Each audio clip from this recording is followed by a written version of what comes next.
ముందుగా వనపర్తి జిల్లా అధ్యక్షులు రాధాకృష్ణారెడ్డి సార్ గారు, స్వర్ణలత మేడం ఇక్కడ అమ్మ అందరికీ గట్టిగా చెప్పండి. ఇక్కడికి ఇచ్చేసినటువంటి ధ్యాన బంధువులందరికీ కూడా మరోసారి ఆత్మ ప్రణామం తెలియజేసుకుంటున్నాను.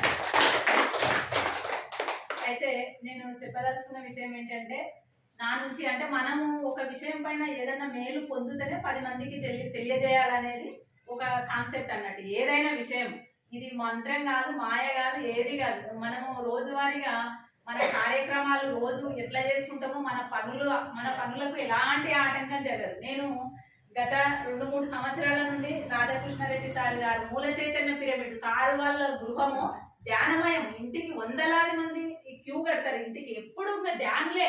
సార్ వాళ్ళు ఎప్పుడు మేడం సార్ కంప్లీట్ గా ఈ సేవనే కొనసాగిస్తున్నారు.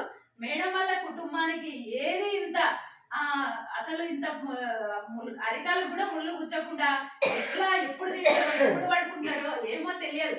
అయితే సారు మొదట నాకు మేడం సార్ పరిచయం అయి గత 3 సంవత్సరాల నుండి నాకు వాళ్ళ ఇల్లు అసలు ఆ ఇంటికి పోయినా అంటే అసలు ఆనందం ఆడపోయి ధ్యానం చేసుకొని వచ్చినా అంటే అసలు ఎంతటి ఏ సమస్య ఉండని అది తెలియకుండానే అసలు అది సమస్య తీరిపోతుంది.